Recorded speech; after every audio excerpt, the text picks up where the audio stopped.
오늘 차를 가지고 오신 분들 주차하시기가 어떠셨나요? 네, 4월경이면 우리 앞에 있는 연립이 하나가 이제 재개발이 들어갑니다. 그래서 주차 시설이 조금 더 확보되어질 것 같습니다.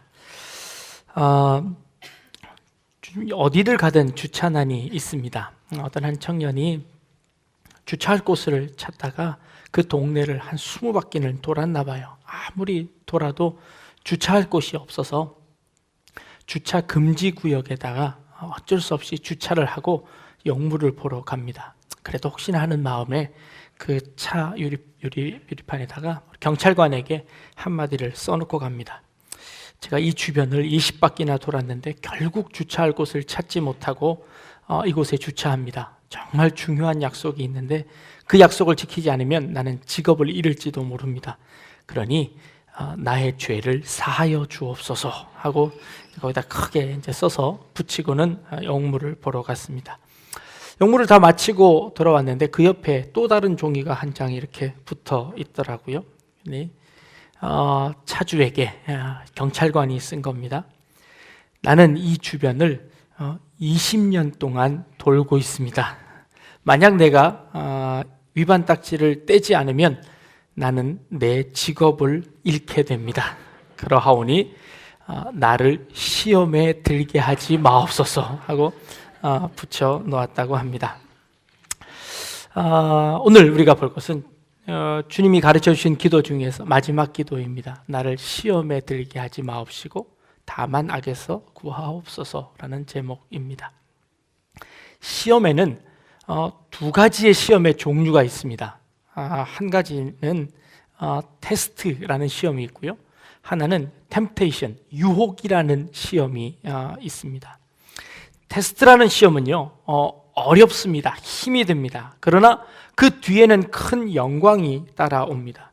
그런데 유혹이라는 시험은요, 너무 쉽고 즐겁습니다. 그러나 지나면 멸망이 찾아옵니다. 어떤 시험이 좋으세요? 하나님께서는 우리를 시험하십니다. 시험을 통해서 훈련하게 하시고 자라나게 하시고 성장되고 성숙되게 만드십니다. 신명기 32장 10절 12절 말씀해 보니까 여호와께서 그를 황무지에서 짐승이 부르짖는 광야에서 만나시고 호위하시며 보호하시며 자기의 눈동자같이 지키셨도다 라는 말씀이 있습니다. 그래서 이스라엘 백성들을 광야로 내모시고 나서 그 광야에서 하나님께서 이스라엘 백성들을 그렇게 눈동자같이 보호하셨다는 겁니다. 그런데 하나님, 이왕 그렇게 보호하실 거면, 그렇게 함께 하실 거면 광야로 내몰지 마시지. 왜 이렇게 어려움을 주고 병 주고 약 주고 하십니까? 그냥 아예 병이 안 나게 하면 좋지 않겠습니까? 라는 것이죠. 그런데 하나님께서는 그렇게 하지 않으시겠답니다. 왜요? 광야로 내몰고 나서 그 어려움 가운데서 하나님을 붙들 수 있도록 테스트를 하시는 겁니다. 우리가 인생을 살아가면서 누구의 힘으로 살아가는지를 알도록 가르치시기 위해서 그렇게 어려움을 주시는 겁니다. 그러나 그 어려움으로 끝나는 것이 아니라 그 어려움을 통해서 우리의 믿음이 성장해서 하나님을 더 잘 알 수 있도록 해 주신다는 것이지요. 그것이 바로 시험의 목적입니다. 테스트의 목적인 것이지요. 이어서 하나님께서 이렇게 말씀하십니다. 마치 독수리가 자기의 보금자리를 어지럽게 하며 자기 새끼 위에 너풀거리며 그의 날개를 펴서 새끼를 받으며 그의 날개 위에 그것을 엎는 것 같이 여호와께서 홀로 그를 인도하셨고 그와 함께한 다른 신이 없었도다 라고 말씀하십니다. 독수리가 새끼를 양육하는 것처럼 하나님께서 이스라엘 백성들을 그렇게 양육하셨다는 겁니다. 독수리가 새끼를 어떻게 양육할까요? 독수리의 보금자리는 절벽 저 꼭대기 아주 높은 곳에 다른 새들이 감히 올라올 수 없는 곳에 보금자리를 틉니다. 그곳에서 새끼를 낳지요. 그리고 그 보금자리는 나무 가지를 엮어서 집을 지은 후에 거기에 깃털 같은 것들로 푹신푹신하게 해서 이 새끼 독수리가 다치지 않도록 해줍니다. 근데 이 새끼가 점점점 자라나면 어미는 그 속에 있던 깃털들을 다 갖다 버린답니다. 그러면 새끼들은 그 삐죽삐죽 튀어나와 있는 나뭇가지 때문에 그곳에 있을 수 없어서 자꾸 밖으로 나온다는 것이지요. 그러면 독수리 어미가 그 새끼를 바깥으로 떨어뜨리는 겁니다.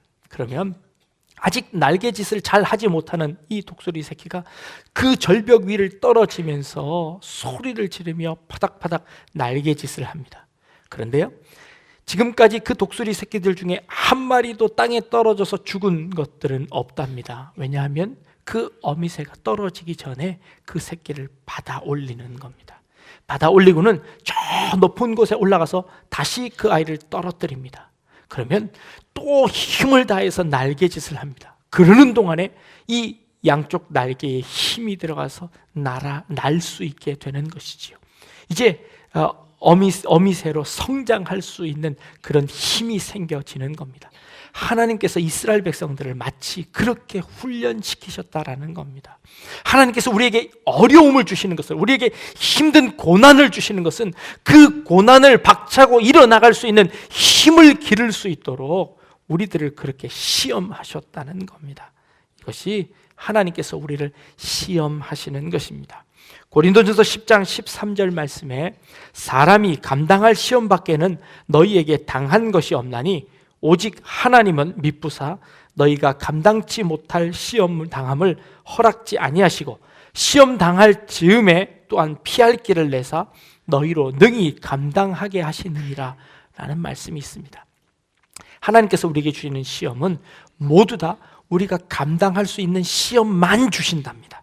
그리고 혹시 우리가 감당할 수 없는 시험이 오면 그것을 피해갈 수 있는 길도 우리에게 주신다는 것이지요. 그러므로 하나님께서 주신 모든 시험은 우리가 감사함으로 받는 것입니다. 내게 주신 그 시험을 통해서 내가 하나님의 사람으로 자라날 수 있게 되었으니 감사하고, 내가 감당할 수 없는 시험은 또 피할 길을 주셔서 그것을 돌아갈 수 있도록 해주시니 그것도 감사한 일이지 않겠습니까? 그래서 하나님께서는 우리에게 그렇게 시험을 주신다는 것이지요.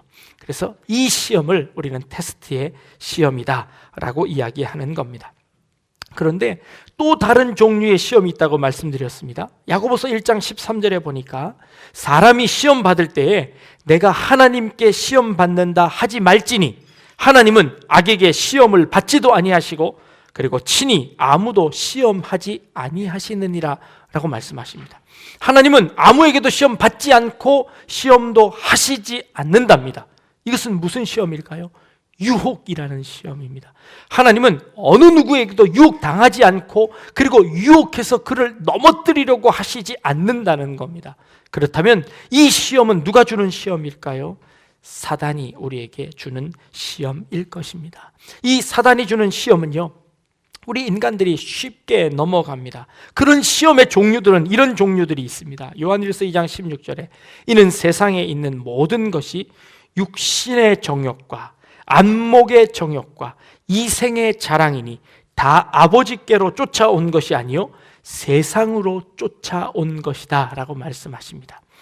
우리에게 유혹이 있는데요, 육신의 정욕, 안목의 정욕, 이생의 자랑이 세상으로부터 우리를 와서 우리를 유혹해서 넘어뜨리려고 한다는 것입니다.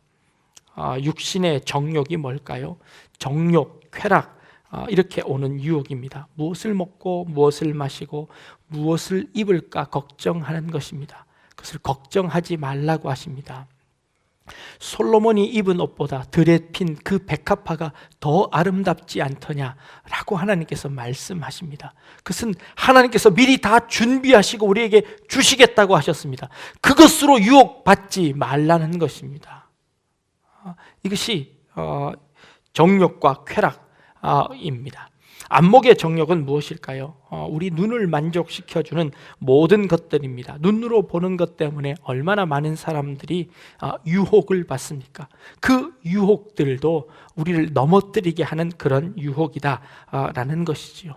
어느 가정에서 이제 경제가 좀 안 좋아져서 부부가 의논을 합니다. 우리가 이제 조금 긴축 재정을 합시다. 우리 소비를 좀 줄이고 우리 저축을 좀 늘려서 어려운 때를 대비합시다 하고 아내와 남편이 이렇게 상의를 해서 결정을 했습니다. 그런데 며칠이 지나지 않아서 아내가 턱하니 백화점에서 옷을 사갖고 오는 겁니다. 그래서 남편이 묻습니다. 우리가 그렇게 하지 않기로 결정하지 않았느냐고.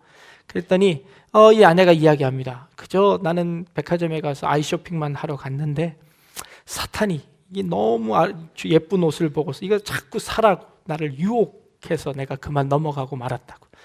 아니, 그렇게 사탄이 유혹할 때는 예수님께서 쓰셨던 방법을 써야지. 사탄아, 내 뒤로 물러가라 하고 했어야지. 내가 왜 안 그랬겠냐고. 사탄아, 내 뒤로 물러가라 그랬더니 그 사탄이 뒤로 가더니 뒤태는 더 아름답습니다. 그래서 내가 결국에는 그 옷을 사고 말았다고 이야기하더랍니다. 이렇게 우리의 눈으로 보는 것들에 우리가 빠져서 그 유혹에 자주 넘어간다는 겁니다. 이생의 자랑이 있습니다. 명예욕이 있고 또 자기만이 최고이고 자기 판단이 옳다는 생각에 빠져 있습니다. 이런 유혹을 이겨야 합니다. 이런 유혹을 이겨내야만 시험에 들지 않게 되는 것이지요. 베드로전서 5장 8절에서 9절에 근신하라, 깨어라, 너희 대적 마귀가 우는 사자같이 두루다니며 삼킬 자를 찾나니 너희는 믿음을 굳게 하여 저를 대적하라 라고 말씀하고 있습니다. 우는 사자같이 대적 마귀가 우리에게 온답니다. 그래서 그 대적 마귀를 대적하기 위해서 우리는 정신을 차리고 근신하여 깨어 있으라 라고 말씀하십니다. 고린도전서 10장 12절에는요, 그런즉 선줄로 생각하는 자는 넘어질까 조심하라 라는 말씀도 있습니다. 아무리 조심해도요, 우리는 넘어집니다. 쓰러지고 또 자꾸 실수합니다. 사람들에게는요, 모두 다 자신의 약점이 있습니다.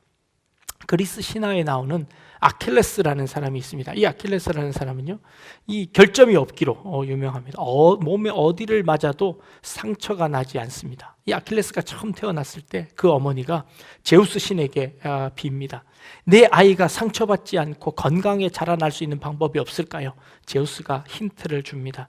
테베 강가에다가 네 아이를 푹 담궈라. 그러면 그 물이 그 아이의 몸을 다 감싸면 어느 누구도 그 아이를 침범할 수 없을 것이다. 그래서 그 어미가 테베 강가에다가 이 아킬레스라는 이 아이를 담굽니다. 물속에 담글려니 어떻게 할까요? 물을 다 묻히려고 발끝만 붙잡습니다. 발끝에 종아리만 붙잡고 물속에다 이렇게 퐁당 담급니다. 퐁당 담궜다 냅니다. 그랬더니 온 몸이 이 어떤 상처에 칼과 창에도 이제 뚫리지 않는 그런 튼튼한 몸에 죽지 않습니다. 그런데 물속에 안 담겨진 곳이 있습니다. 엄마가 다리를 붙잡은 곳 종아리만 물속에 안 담겨집니다. 거기가 어딘가요? 우리가 보는 아킬레스라는 곳이지요. 그 아킬레스만 물속에 닿지 않습니다. 그래서 그 그리스 신화에서 이 아킬레스가 어떻게 죽나요?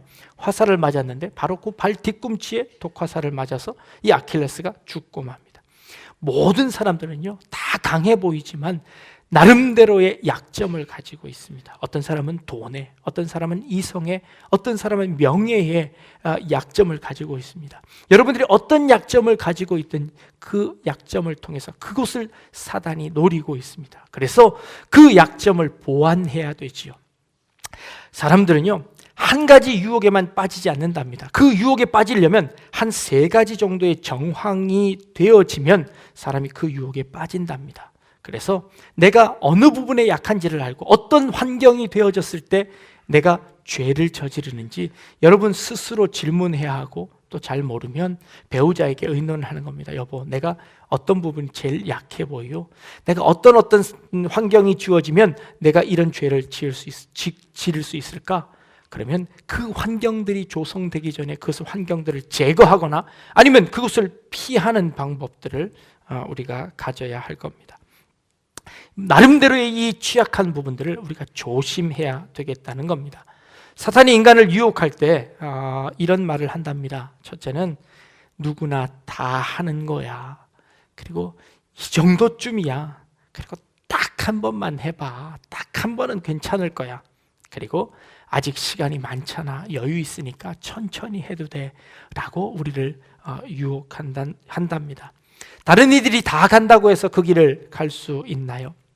죄는 그 정도에서 시작합니다.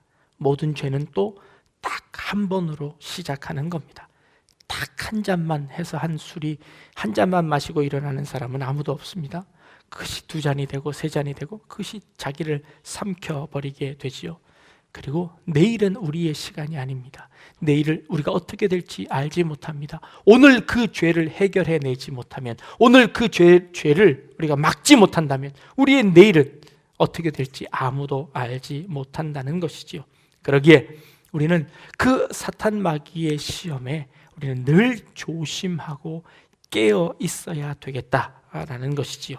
이것이 주님께서 우리에게 기도하라고 가르쳐 주신 그 기도입니다. 시험에 들게 하지 마시옵고 라고 기도하는 겁니다.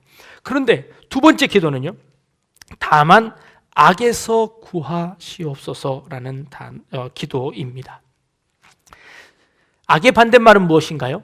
선입니다. 선과 악에 대한 논란이 지금까지 이 사상계에서 엄청 많이 있었습니다. 이것은 사실 쉬운 문제는 아닙니다. 선과 악이 이 세상에 있습니까? 그렇다면 이 선과 악은 대등한 관계일까요? 아니면 선이 위에 있을까요? 아니면 악이 더 셀까요? 여러분들 한번 생각해 보십시오. 여러분들의 삶에 살아가면서 선이 더 많은가요? 아니면 악이 더 많은가요? 이 세상에 악이 더 많은 것처럼 보입니다. 그러면 악이 힘이 더 센 것일까요? 만약에 악이 더 세다면 이 세상은 아무런 희망이 없을 겁니다. 결국에 이 악이 이 선을 다 무너뜨릴 겁니다. 그러면 이 세상은 완전히 멸망해 버릴 겁니다. 그렇다면 악이 더 세지는 않아야 합니다.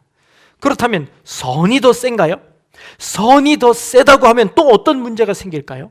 이 선 아래 이 악이 들어와지는 것이죠. 그러면 이 악에 대한 모든 책임은 누가 져야 하나요? 이 선이 져야 합니다.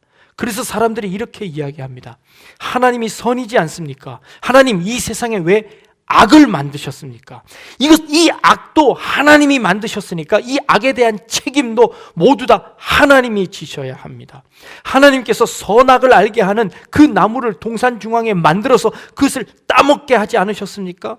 그 따먹게 한 것은 만든 사람의 죄입니다. 그러니 그 따먹은 사람의 죄가 아니라 그것을 만드는 하나님의 죄입니다. 그러니 이 모든 악의 책임이 다 하나님께로 가는 것입니다 라고 이야기하는 것이지요. 가룟 유다에게 하나님께서 그런 마음을 주시지 않았습니까? 그런 악을 하나님께서 만드지 않았습니까? 그러니까 그가 죄를 저질렀지요. 그러니 이 모든 책임은 다 하나님 책임입니다 라고 이야기하는 것이지요. 우리 교회에서는 이것을 그럼 도대체 어떻게 이해할 수 있을까요? 이 세상의 악이 도대체 대등한 건가요? 그렇다면 이 선과 악이 대등한 것이어서 서로 막 이렇게 하는 건가요? 그렇다면 하나님과 사단이 대등한 힘을 가지고 있나요? 아니죠. 하나님이 그거 사단들보다 훨씬 더 위에 있을 것입니다. 이 사단도 하나님이 피조물 아닙니까? 그렇다면 이것도 하나님이 책임지셔야 되지 않겠습니까? 라고 이야기할 수 있다는 것이지요. 그렇다면 우리는 이 악이라는 것을 어떻게 이해할 수 있을까요? 많은 우리 선진들 중에서 특히 어거스틴은 이 선에 관해서 이 악에 관해서 어떻게 설명을 하냐면, 악이라는 것은 선의 결핍으로 설명을 합니다. 무슨 말이냐면 실체적인 악은 이 세상에 존재하지 않는다는 겁니다. 악한 것은 선이 부족한 것이고 선이 결핍한 것이 악이지, 악이라는 실제 존재는 존재하지 않는다는 겁니다. 어거스틴의 아주 유명한 예화가 있습니다. 그것은 무엇이냐면 이렇습니다. 우리가 건강한 몸을 가지고 있습니다. 그런데 병이 나서 한 곳이 상처가 나거나 한 곳이 아픕니다. 건강한 몸은 선이지요, 아픈 것은 악이지요. 우리가 상처가 나면 이 상처를 어떻게 하나요? 약을 발라서 이 상처를 고칩니다. 그러면 이 고치면 이 악은 어디로 가나요? 이 악이 다른 곳으로 옮겨가나요? 아니요. 이 악은 이 건강한 몸에서 악이 사라지죠. 악이 없어지는 겁니다. 선을 강화하면, 선이 꽉 채워지면 그 속에 악은 없어지는 겁니다. 이런 식으로 선의 결핍으로 이 악을 설명하는 것입니다. 그렇습니다.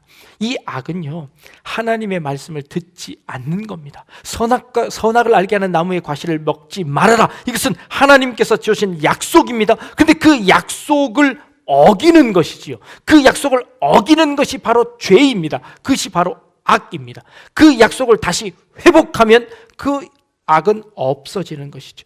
예수 그리스도께서 오신 이유가 무엇입니까? 우리 속에 있는 죄와 악을 다 제거하는 것입니다. 그것이 제거되어지면 우리는 선한 사람이 되어지는 것이죠. 어거스틴은 이렇게 악을 설명합니다.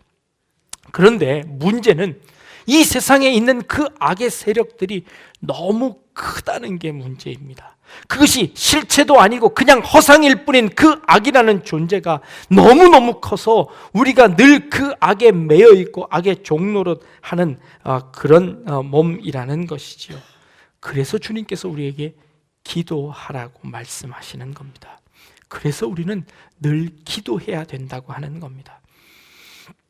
시험에 들지 않고 그리고 악에서 구해달라고 너희가 기도해야 된다. 왜냐하면 그 악의 세력이 너무 크기 때문에, 그 영향력이 너무 크기 때문에, 그것이 실체는 아니지만 그러나 그 영향력 속에 들어가 있을 때 마치 실체처럼 힘을 발휘하니까 너희는 늘 기도함으로 그 위협에서 해방되어져야 한다. 그래서 너희는 은혜가 필요하다. 그래서 너희는 기도가 필요하다라고 말씀하시는 것이지요. 예수님께서 십자가를 지시기 전에 마지막에 겟세마네 동산에 가서 기도하십니다. 그러면서 제자들에게 하신 말씀이 있습니다.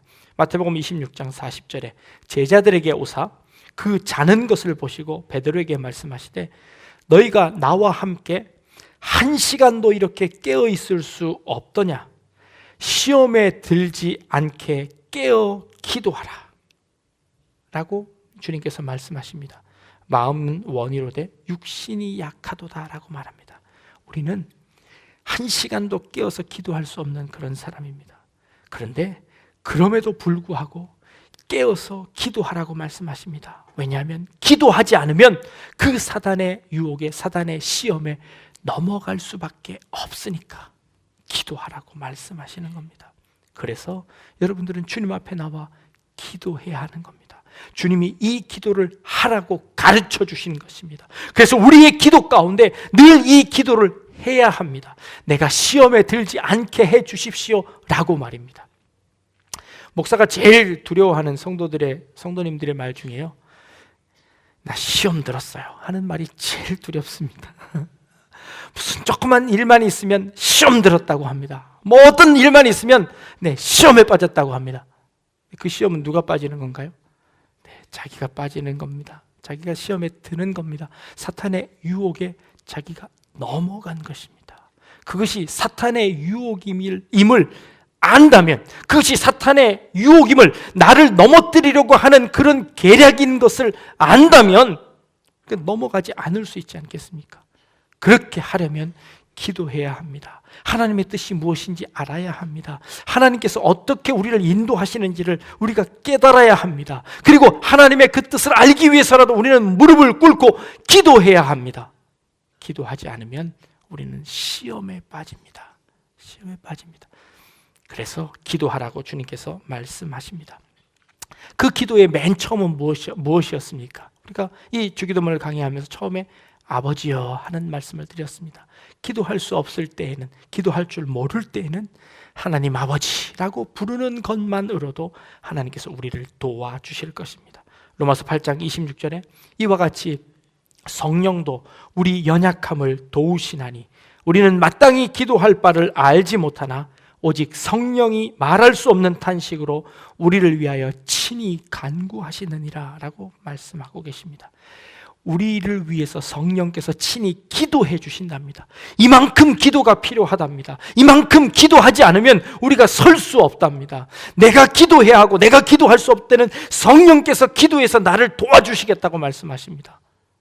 이 기도를 통해서 우리가 이 어렵고 힘든 세상에 넘어지지 않고 사탄의 계략에 빠지지 않고 우리가 굳건히 세워지고 굳건히 설 수 있는 것입니다. 우리에게 오는 이 어려움이 하나님의 테스트인지 아니면 사탄의 유혹인지 어떻게 알 수 있습니까? 기도함으로 알 수 있습니다.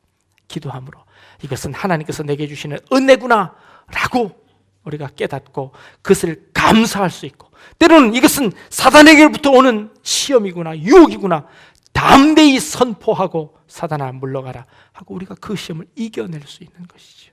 여러분들 삶 가운데 닥쳐져 있는 모든 문제들 가운데, 그 환경들 가운데 기도함으로 분별하고 이겨내실 수 있는 그런 우리 성도님들 다 되시기를 주님의 이름으로 축복합니다. 기도하겠습니다. 하나님, 마음은 원이로되 육신이 약하여서 늘 유혹에 넘어집니다. 하나님, 우리 주님 앞에 무릎 꿇게 하시고 기도하게 하시고 그 기도로 말미암아 그 어려움들을 이겨낼 수 있는 저희들 되어질 수 있도록 인도하여 주옵소서. 기도 가운데 우리와 함께 하시고 우리를 도우시는 하나님의 놀라운 섭리들, 그 손길들을 발견할 수 있는 저희들 되게 하여 주옵소서. 감사드리며 예수님의 이름으로 기도드립니다. 아멘.